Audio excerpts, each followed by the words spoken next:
आधे घंटे में इधर आया। Bismillahirrahmanirrahim. Today we will discuss myeloproliferative neoplasm. The common pathogenic feature of myeloproliferative neoplasm is the presence of mutated, constitutively activated tyrosine kinases or some other acquired aberrations in the signaling pathways that lead to growth factor independence.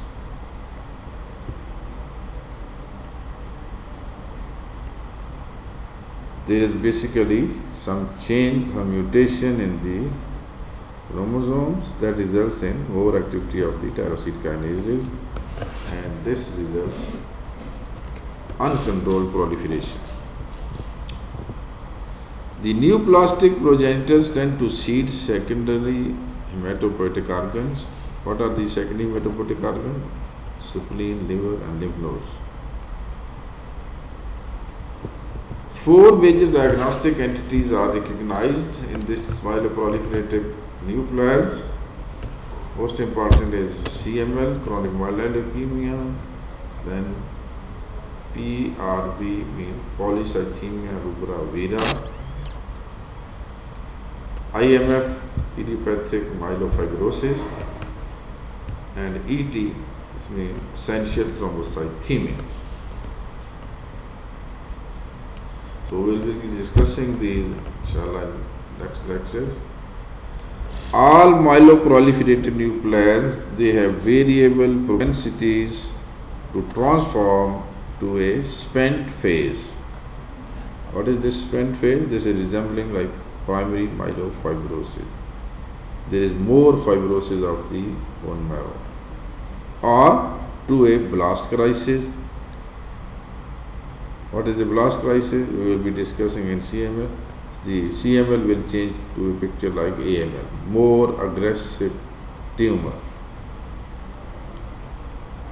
Both these are presumably triggered by the acquisition of other somatic mutations. There were some mutations that resulted in these neoplastic proliferations. During the course of the disease, chromosome will change. They will acquire some more somatic mutations, and these can result in the more aggressive form of the disease.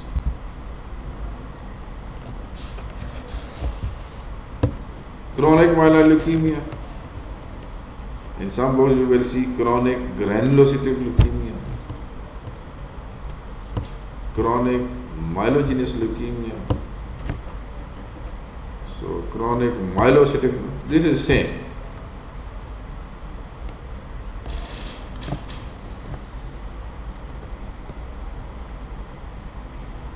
Patients can present at any age, usually between the ages of 25 to 60 years. One special type is juvenile CML. So you can see this disease in very small children also. Pathogenesis. CML is distinguished from other myeloproliferative neoplasms by the presence of a chimeric BCR-ABL gene. What is this chimeric or chimeric BCR-ABL gene? This is derived from the portions of the BCR gene on chromosome 22 and the ABL gene on chromosome 9. I will show you this picture at the end of this lecture. What is this translocation? In about 95% of cases, the BCR-ABL gene is the product of a balanced translocation between 9 and chromosome 22. And in this translocation, a part of ABL from chromosome 9 is shifted to a position on chromosome 22 adjacent to the BCR.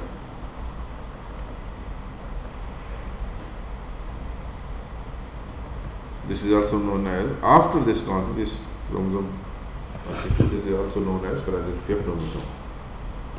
The BCR-ABL fusion gene is present in granulocytic, erythroid, megakaryocytic, and B cell precursors, and in some cases, even in T cell precursors as well.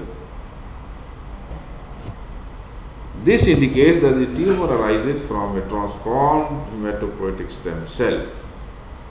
If you remember the picture I have given you in the initial lecture, first lecture, how these cells are derived in the bone marrow. Pluripotent stem cell, then maybe myeloid committed or lymphoid committed, then next. So, in the very initial stage, maybe there is some transformation. So, this changed gene can be found in different cell lineages. Although the Philadelphia chromosome is highly characteristic of CML, it also is present in 25% of adult B cell ALLs and in a small subset of AMLs. So even patients of acute lymphoblastic leukemia or acute myeloid leukemia, they can have this change.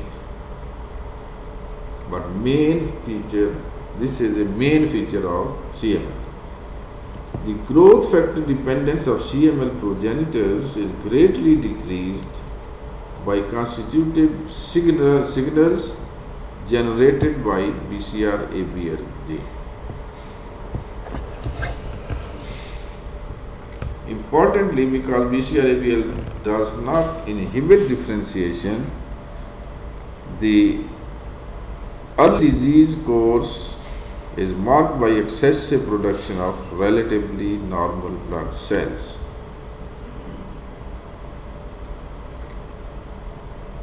So this change, this will result in more active tyrosine kinase enzyme, and the activity of tyrosine kinase, this is increased. So this results in excessive proliferation. Normally the proliferation is under control and due to some growth factors, some cytokines, these are controlling the proliferations, but due to more activity of tyrosine kinase enzyme in this disease, this control is lost and the patient has an excessive uncontrolled proliferation of these cells. Morphology or lab findings. You can discuss these things under these topics. How we will diagnose these patients? First is CBC, routine test, what we do for almost every patient. What we will see in CBC, in these patients, usually TLC is very high. Normal TLC, this is 4 to 11,000 per microliter. In these patients, this may be more than 100,000 per microliter, or even maybe more than 500,000 per microliter, very high in late disease. So, another feature in routine test, we prepare a smear for differential count. So in this smear, peripheral blood smear, we will see houseful appearance. What is this houseful appearance? This means all family members are present. What are these family members? If we do a bone marrow, if we aspirate the bone marrow, prepare a bone marrow smear, we can recognize different myeloid precursors. These are myeloblast, promyelocyte, myelocyte, metamyelocyte, and from then mature neutrophils. Only mature neutrophils will leave the marrow and these will come in the peripheral blood. This is normal. But in these patients, due to excessive proliferation of myeloid precursors, and there may be loosening of the barrier between blood and bone marrow. So all these myeloid precursors will come in the peripheral blood, and we can see all these myeloid precursors on peripheral blood smear, maybe even in one field of the microscope. This is houseful appearance. The circulating cells are predominantly neutrophils, metamyelocytes, and myelocytes. So all myeloid precursors may be there in the peripheral blood, but majority of these are usually neutrophils or band forms. Then more prominent are metamyelocytes or myelocytes. This means the very early precursors like myeloblasts, promyelocytes, these are very less in number. More mature forms are more in number on the peripheral blood smear. Similarly, in these smears, the basophil and eosinophils are also more prominent, and platelets are usually increased in the initial stages of the disease, especially. So we can see high platelet count. This is picture of CBC, routine blood count. So we can diagnose or suspect this disease even from the peripheral blood smear. We don't need bone marrow aspiration for this diagnosis, but we do this bone marrow aspiration before starting the treatment. What we will see in the bone marrow, if we aspirate this smear and stain this like peripheral blood smear, so bone marrow is hypercellular. Of course, this is uncontrolled proliferation. So the bone marrow is hypercellular, and most of this hypercellularity is due to more production of myeloid precursors. If you remember, we have discussed this. In normal bone marrow, myeloid erythroid ratio, this is roughly speaking, this is 4:1. This means in a normal marrow, if we recognize the myeloid and erythroid precursors, myeloid precursors are 4 times as compared to the erythroid precursors. So this ratio may be very much increased. That means maybe much more myeloid precursors as compared to erythroid precursors. This ME ratio may be, for example, in place of 4:1, this ratio may be 40:1 or 50:1. This is high ME ratio. Bone marrow is hypercellular, and most of these cells are myeloid precursors. The spleen will be showing extramedullary hematopoiesis. Normally, spleen produces hematopoietic cells in the intrauterine life, and liver and spleen, they will stop this function after delivery, but in different neoplastic proliferations or in very increased demands. So these organs can again start production of these hematopoietic cells. So this is known as extramedullary hematopoiesis. So we can see this especially in the spleen. Due to very high TLC, there will be more viscosity of the cell, of the blood. Blood is more viscous, circulation is difficult. So we can see some attacks of infarction in these patients, infarction of spleen.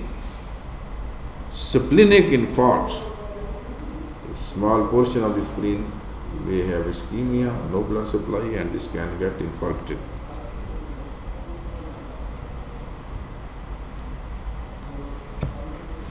Now these patients, when we do this CBC, we see houseful appearance, all TLC is very high, all myeloid precursors are seen in the peripheral smear. So the important differential diagnosis is from leukemia reaction. What is a leukemia reaction? This leukemia reaction, this we can see in some very severe infections, maybe after severe inflammation, or maybe some other types of malignancy. In these conditions, there is the bone marrow is very much active. For example, bone marrow is producing more and more myeloid cells to combat, to fight the infection. So neutrophils are the first line of defense. There is more production of myeloid cells. The barrier between the blood and bone marrow may become loose, and all these myeloid precursors can come in the peripheral blood, like we see in chronic myeloid leukemia. But this is a benign condition. This is secondary to some other disease. If you treat the original disease, for example, you treat the infection, this is finished, all picture will become normal. So this is known as leukemia reaction. In the peripheral blood smear, picture is very much resembling to the CML like picture, but we can differentiate from the history. The patient, he has huge splenomegaly, most probably this is the case of CML. A patient is suffering from some severe infection, so maybe a leukemia reaction. But there are some special tests to distinguish between these two conditions, because it is very important before starting the treatment, before labeling the case as CML. So one very important test, that is karyotyping. We can do this and we can recognize the Philadelphia chromosome by testing for the presence of the BCR-ABL fusion gene by karyotyping. This BCR-ABL fusion gene, what we have discussed, is reciprocal translocation between chromosome 9 and 22. So this change 22 chromosome, this is Philadelphia chromosome. We can recognize this in about 90 to 95% of the cases just by karyotyping.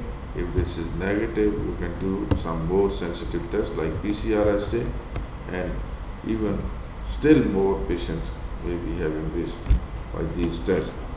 So this is a typical test, confirmatory test for CML. Another simple test, if these facilities are not available, we cannot do karyotyping. For example, in our setup, we don't have these facilities. So this is a simple test, LAP or NAP scoring.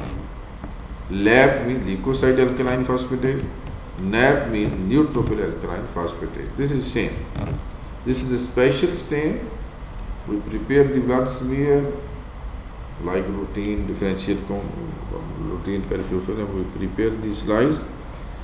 Then we do this special staining, LAP or NAP staining.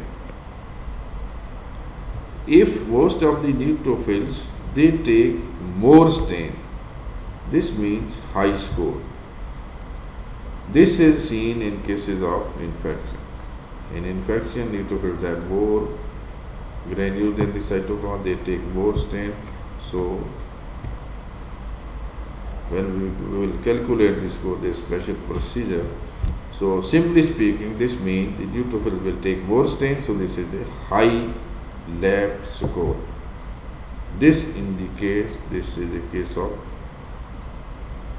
leukemia reaction, not CML.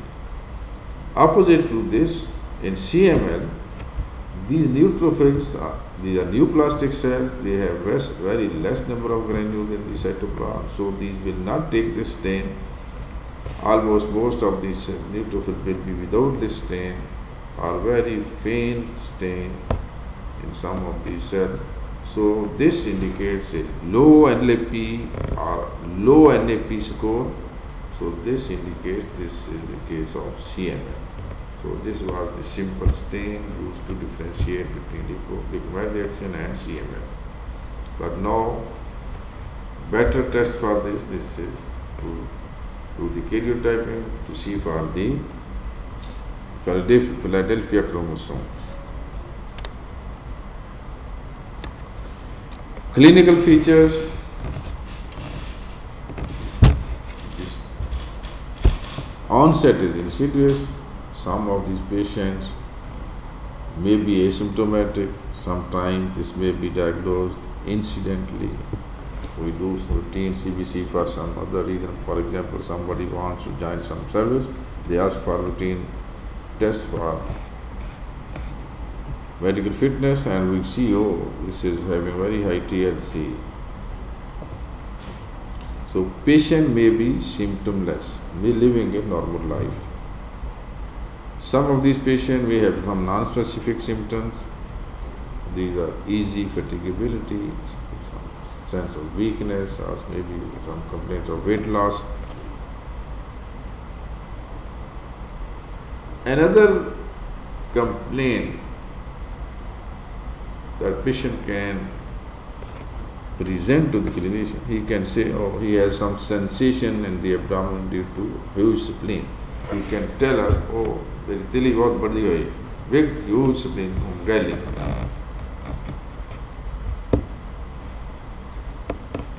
So these are the clinical features. Otherwise, maybe any of these patients, they have no fever, maybe living a normal life,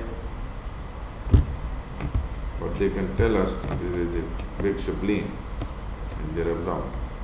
Natural history of CML. If we don't treat these patients, even they can survive for many years, but then in 50% of the cases, we can see some accelerated phase and then blast crisis, or in other 50% of the cases, from a routine life of patient was living a normal life, but TLC is going on, increasing, then a stage comes, patient suddenly goes to very serious condition and directly to blast crisis. What is this blast crisis? CML picture will change to picture of AML, and more malignant transformation. Chronic myeloid leukemia will be changed to acute myeloid leukemia, simply speaking. In peripheral blood, we can see more and more myeloblasts. So we have discussed this when in the bone marrow or in the peripheral blood, the myeloblast, first promyelocyte, in blasts are more than 20%, so we will label this case as acute leukemia. So in CML, TLC may be 100,000 for example, but when we do DLC in peripheral smear, myeloblastoma may be less than 2%, 3%, less than 5%. In accelerated phase, these may be between 5 to 10% or less than 20%, maybe between 5 to 15% like this. This is accelerated phase. But in blast crisis, we can see more than 20% of the blast cells. The picture is like a picture of AM. And after blast, this is the terminal stage. After this blast crisis, most of the patients die within a few days or few weeks. Now this blast crisis, when this occurs, CML changes to AML in almost 70% of the cases. But this is something very interesting, that maybe 30% of the remaining cases, they can be changed to ALL-like picture. Patient was suffering from myeloid malignancy, CML, but in 30% of the cases, reasonable percentage, these can transform to an ALL-like picture. So this indicates that the original malignant transformation, this occurs in a very early stage, maybe in the pluripotent stem cells. So that's why this can go in lymphoid lineage or myeloid lineage.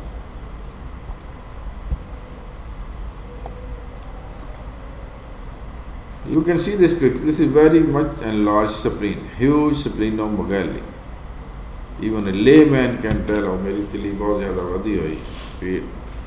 In the abdomen, patient can palpate this, and we can easily palpate this. Enlarged spleen, the weight is 2630 This means more than 2.6 kg, 2630 gram. This is the weight of this spleen. Normal weight is between 150 to 200 grams. So you can imagine how much increased spleen, maybe more than 10 times weight. With greatly expanded red pulp stemming from neoplastic hematopoiesis. So due to external hematopoiesis, we can see this expanded red pulp.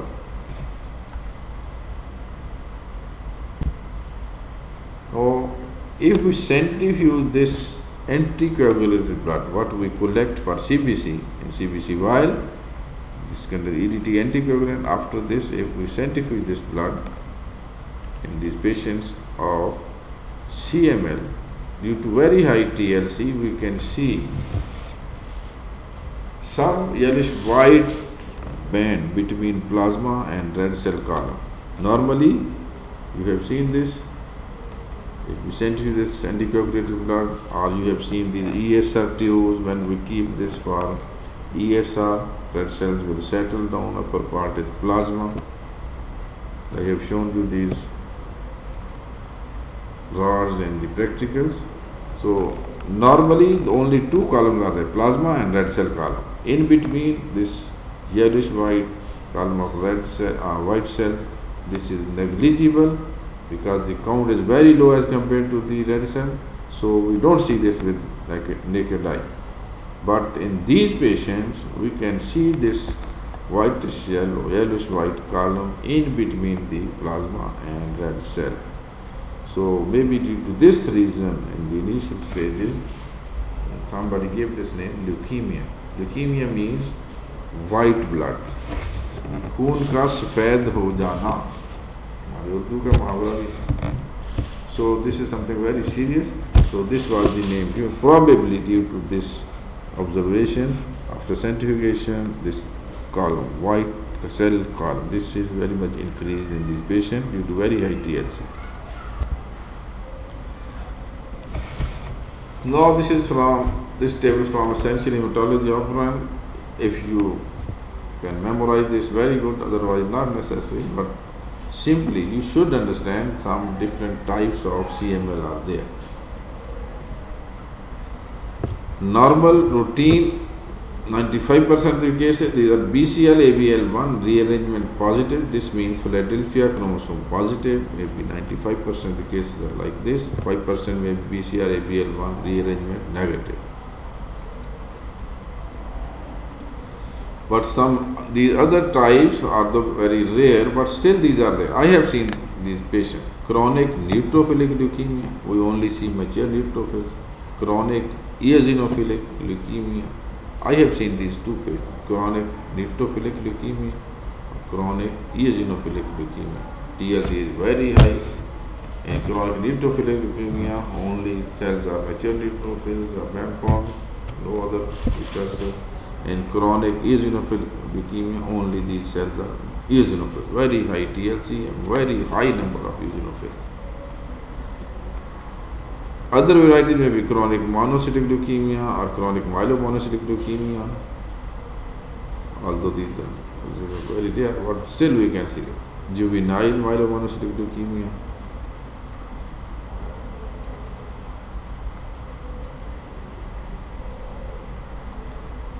Refractory anemia with ring sideroblast and thrombocytosis.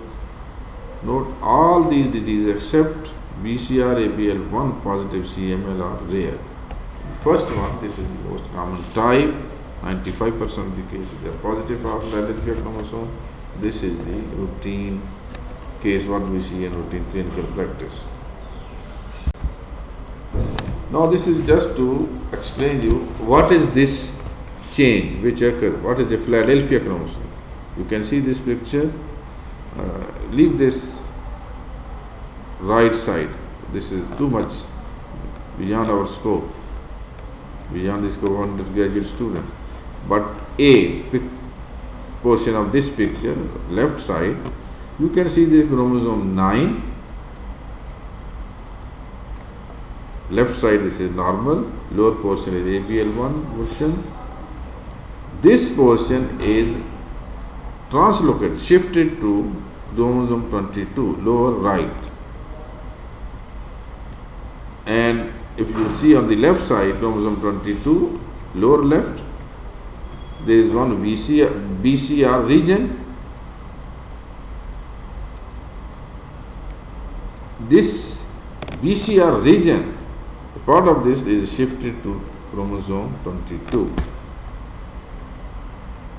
Sorry, part of this BCR gene will be shifted to chromosome 9. Now this chromosome 22 lower right, which has received ABL1 gene from chromosome 9, this is smaller in size as compared to normal 22 chromosome, but this has received ABL from chromosome 9. After this translocation, now this is known as Philadelphia chromosome. Translocation from 9 to 22. This is a Philadelphia chromosome. This will be positive in about 95% of the cases of CML. This is just to explain you, this is a normal marrow. I have shown you this picture before. In a normal marrow, when we aspirate the marrow, prepare the smear, like the smear for peripheral blood, just for we want to DLC. This is similar smears, similar same staining, Limda stain or Leishman stain. Now in this bone marrow smear, we can see all developmental stages of myeloid series, myeloid precursors. Similarly, all developmental stages of erythroid series, erythroid precursors. These are the main cells in a normal marrow. So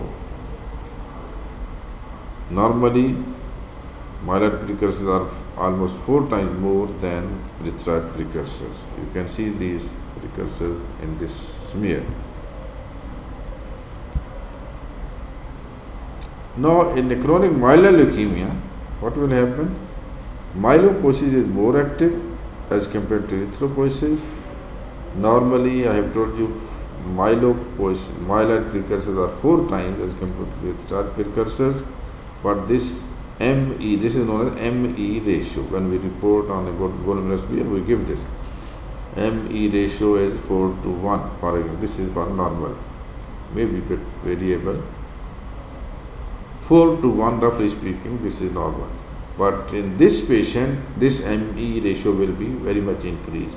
For example, in this smear, you can say ME ratio may be 50 to 1, and in myeloid precursors are 50 times more as compared to erythroid precursors. So this means, simply speaking, this means myelopoiesis is more active as compared to erythropoiesis. Now, if we centrifuge this anticoagulated blood, what we collect for CBC, in CBC vial, this contains EDT anticoagulant. After this, if we centrifuge this blood in these patients of CML, due to very high TLC, we can see some yellowish white band between plasma and red cell column. Normally, you have seen this. If you centrifuge this anticoagulated blood, or you have seen these ESR tubes, when we keep this for ESR, red cells will settle down, upper part is plasma. I have shown you these rods and the practicals. So normally only 2 columns are there, plasma and red cell column. In between this yellowish white column of red cell, white cells, this is negligible, because the count is very low as compared to the red cell, so we don't see this with like a naked eye. But in these patients, we can see this whitish yellow, yellowish white column in between the plasma and red cell. So maybe due to this reason, in the initial stages, somebody gave this name leukemia. Leukemia means white blood. खून का सफ़ेद हो जाना, हमारे उर्दू का मुहावरा भी है. So this is something. This is just to show you this karyotyping after this special staining for the chromosome. We can see them with the microscope. Now you can see two arrows in the second row of these chromosomes. This is chromosome 9. So one arm is long after this translocation. In the you can see in the last row chromosome 22, again the lower arrow, the right of this chromosome 22, this is smaller than the normal chromosome. So after this translocation, this is known as Philadelphia chromosomes. This we can see with this during this karyotyping with the microscope, or we can detect this by some other more sensitive tests like PCR. So 95% of the patients of CML will be having positive Philadelphia chromosome.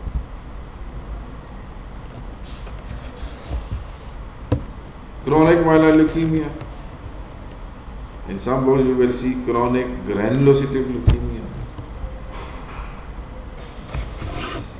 This is just to explain you, this is a normal marrow. I have shown you this picture before. In a normal marrow, when we aspirate the marrow, prepare the smear like the smear for peripheral blood. Just for we want to DLC. This is similar smear, similar. This is peripheral blood smear. We can see many mature neutrophils, some metamyelocytes and myelocytes. This right side, lower right cell, big cell with many granules in the cytoplasm. This is promyelocyte. Now treatment.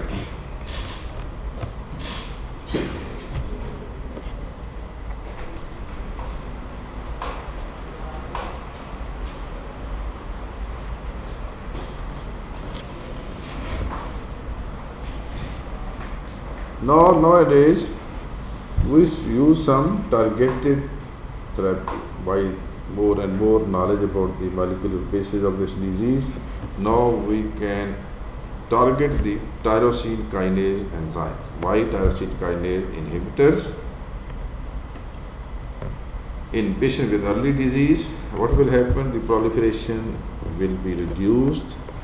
So we can expect a prolonged life for these patients, because usually more and more mutative changes are acquired by the chromosome in the mitotic divisions. When this is reduced, so this will slow down the change to accelerated phase or to blast crisis. So we can hope for a prolonged life for these patients with the use of these tyrosine kinase inhibitors. In some instances, resistant tumors can be treated with third generation BCR-ABL inhibitors. The patient is resistant to routine tyrosine kinases, just like we have third generation, fourth generation antibiotics. So they have introduced more and more effective drugs. So we can use these third generation BCR-ABL inhibitors. But still resistant cases or young patients, we can go for hematopoietic stem cell transplantation. So this is the answer for many diseases in bone marrow, but this is a very expensive procedure and so many complications are there, but this may be a curative treatment. Thank you.